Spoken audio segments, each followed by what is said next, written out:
भरली वांगी, मटकीची रस्सा भाजी, चपाती आणि भात असा साधा सोपा मेनू आज आपण पाहणार आहोत. तर नमस्कार, मी सुजाता किचन मेनूमध्ये आज ना आपण लंच मेनू पाहूया किंवा डिनर मेनूसुद्धा बोलू शकतो आपण याला. अगदी साध्या सोप्या पद्धतीने कमीत कमी वेळामध्ये कसा बनवता येईल ते पाहणार आहोत. तर सुरुवातीला पाहणार आहोत आपण भरली वांगी. तर भरली वांगी बनवण्यासाठी या ठिकाणी मी शेंगदाण्याचा कूट घेतला आहे. भाजलेला शेंगदाण्याचा कूट घेतला आहे, कोथिंबीर घेतली, लाल तिखट, गरम मसाला आणि कांदा लसूण मसाला.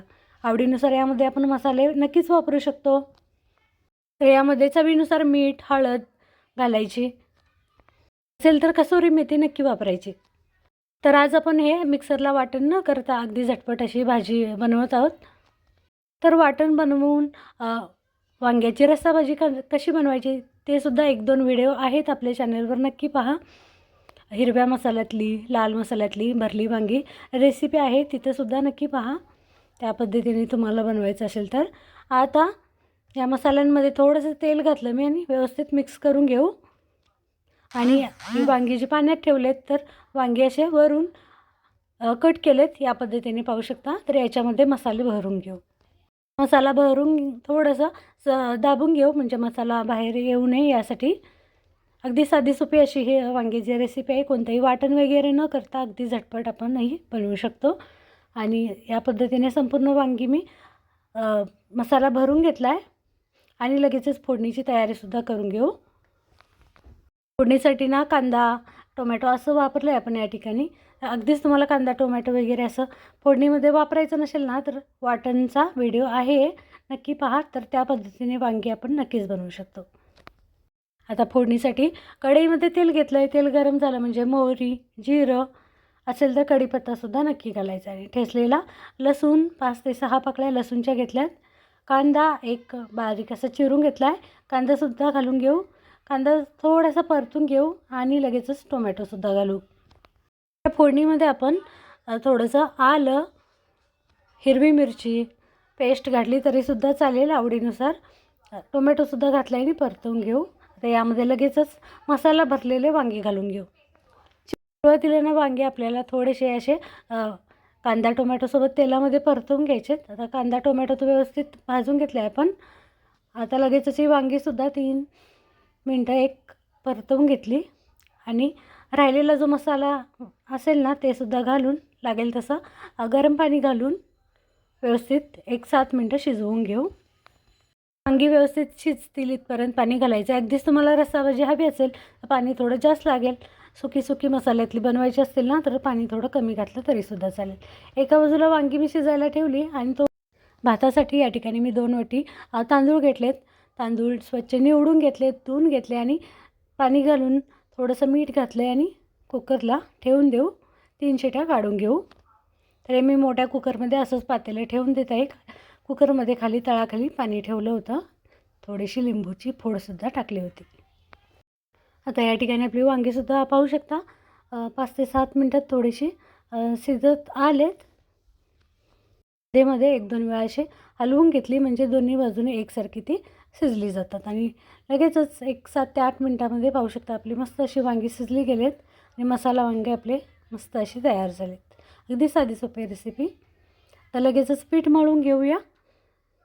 पीठ मळण्यासाठी या ठिकाणी मी 2 वाटी गव्हाचं पीठ घेतलं आहे. यामध्ये थोडंसं चिमूटभर मीठ घालू आणि लागेल तसं पाणी घालून पीठ ना व्यवस्थित मळून घेऊ.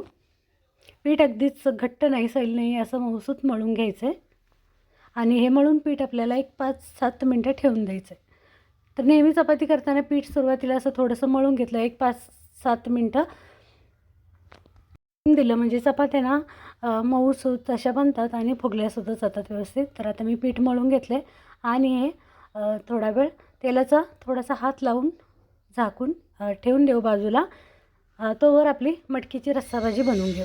तर मटकीची रस्सा भाजी बनवण्यासाठी या ठिकाणी थोडंसं वाटण लागेल आपल्याला. तर थोडंसं सुरुवातीला वाटण बनवून घेऊ. तर आपलं हे पीठ व्यवस्थित मळून झालं आहे आणि आता झाकून ठेवू. मटकीची रस्सा भाजी बनवण्यासाठी ना सुरुवातीला वाटण बनवण्यासाठी कढईमध्ये अगदी थोडंसं 1 पाव चमचा तेल घेतलं आहे. तेल गरम झालं म्हणजे यामध्ये कांदा असं मोठ्याच फोडी केल्यात वाटण बनवायचं यासाठी. सोबतच घालूया यामध्ये. थोडंसं सुकं खोबरं घेतलं आहे, सुकं किंवा ओलं घेतलं तरीसुद्धा चालेल. थोडंसं आलं, लसूण 7 ते 8 पाकळ्या, कोथिंबीर यामध्येच घालू आणि टोमॅटो घालून हे आपल्याला व्यवस्थित भाजून घ्यायचं आहे आणि मिक्सरला याचं वाटण बनवायचं आहे. तर आता मटकी रस्सा भाजी बनवण्यासाठी मी ना थोडेसे धनेपूड जिरेपूड या ठिकाणी वापरणार आहे. तर तुमच्याजवळ धनेपूड जिरेपूड नसेल ना, वाटणामध्येच आपल्याला धने जिरे घालून वाटण बनवलं तरी चालेल. या ठिकाणी मी एक हिरवी मिरची घातली आणि लगेचच जिरं घातले थोडंसं आणि टोमॅटो, अर्धा टोमॅटो बारीक अशा फोडी केल्यात त्यासुद्धा घालू आणि व्यवस्थित परतवून घेऊ. तर यामध्ये मी घातलेत भाजकी फुटाणे किंवा भाजकी डाळवं घातलं तरीसुद्धा चालेल. तर मिश्रण गाळ करून घेतलं आहे आणि मिक्सरच्या पातेल्यात काढून वाटण छान असं बनवून घेतलं. आता लगेचच फोडणी करून घेऊ. फोडणीसाठी कढईमध्ये तेल घेतलं. तेल गरम झालं म्हणजे यामध्ये मोहरी, जिरं असेल तर कढीपत्ता नक्की घालायचा आहे आणि तयार वाटण घालून मिक्स करून घेऊ. सोबतच यामध्ये थोडीशी हळदसुद्धा घातली. थोडंसं पाणी घालून व्यवस्थित मिक्स करून घेऊ म्हणजे मसाले व्यवस्थित शिजले जातील. आता मसाल्यांमध्ये लाल तिखट, धनेपूड, जिरेपूड घातली. तर वाटणामध्ये आपण धनेपूड जिरेपूड घातली नव्हती, यासाठी या ठिकाणी मी घातली होती. आणि लगेचच मोड आलेली मटकी 1 वाटी मोठी भरून आहे, तर स्वच्छ धुवून घेतली होती आणि तीसुद्धा घालू. आता आपल्याला सैल हवी, घट्ट हवी मटकी त्यानुसार पाणी घालायची. तर या ठिकाणी आपण रस्सा भाजी बनवतो, यासाठी गरम पाणी या ठिकाणी घातलं आहे मी आणि व्यवस्थित उकळी काढून घेऊ. अगदीच 5 ते 6 मिनटामध्ये मटकी आपली शिजली जाते. हाय फ्लेमवर एक 4-5 मिनटामध्येच एक उकळी आली म्हणजे मटकी शिजली जाते. आणि मस्त अशी मटकी शिजली होती, पाहू शकता. चवीनुसार मीठ घालून उकळी काढून या ठिकाणी आपली रस्सा मटकी तयार. आता जे आपण चपातीसाठी पीठ झाकून ठेवलं होतं ते पुन्हा थोडंसं हलकं मळून घेऊ. तर हे 5-7 मिनटं झाकून ठेवलं म्हणजे असं मोकळं होतं पीठ, पाहू शकता. आणि चपात्या अशा मस्त बनवल्या जातात या पद्धतीने. तर चपाती करण्यासाठी या ठिकाणी मी पोळपाट घेतलं आहे. तर आपल्याला छोटी चपाती हवी, मोठी हवी त्यानुसार गोळा करून घ्यायचा आहे. तर लांब लाटून घेतलं, मधून फोल्ड करून त्यावर तेल लावलं, पीठ घातलं आहे आणि असं फोल्ड करून आपल्याला ही चपातीनं पोळपाटवर लाटून घ्यायची. तर या पद्धतीने ना चपाती मस्त अशी फुगली जाते आणि मऊसूतसुद्धा बनली जाते. तर या ठिकाणी मी अशी पटपट चपाती लाटून घेतली. तवासुद्धा एका बाजूला गरम करायला ठेवला होता आणि अगदी पातळ अशी चपाती गोल लाटून घ्यायची. अगदीच लागत असेल तर हाताला थोडंसं गहू पीठ हे लावलं तरीसुद्धा चालेल. आता ही वरची बाजू आहे ना ती खाली जाईल तव्यावर आणि खालची बाजू वर येईल, या पद्धतीने आपल्याला तव्यामध्ये ही चपाती घालून घ्यायची. तर या पद्धतीने आता ही आपली चपाती भाजली जाते, तोवर दुसरीसुद्धा चपाती आपण लाटून घेणार आहोत. आणि पाहू शकता चपाती मी अशी परतवून घेतलं आहे. तर आपण यावर आवडीनुसार तूप लावू शकतो किंवा तेलसुद्धा लावू शकतो. तर मी या ठिकाणी तेलच लावलं होतं. आता ही आपली चपाती भाजली जाते ना तोवर दुसऱ्या चपात्यासुद्धा लाटून घ्यायच्यात.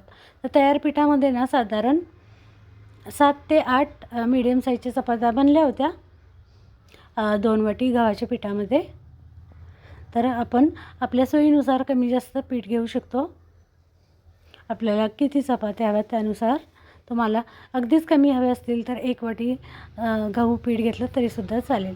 तर पाहू शकता मस्त अशा चपात्या फुलल्या जात होत्या आणि या पद्धतीनेच बाकीच्या संपूर्ण चपात्या या ठिकाणी मी लाटून घेतल्यात. सुरुवातीला चपाती थोडीशी परतवून तेल लावलं म्हणजे व्यवस्थित चपातीनं भाजली जाते. तर या ठिकाणी मस्त अशी आपली मऊ लुसलुशीत चपाती बनवून तयार झाली, पाहू शकता. तर या ठिकाणी आपला स्वयंपाक बनवून झाला होता.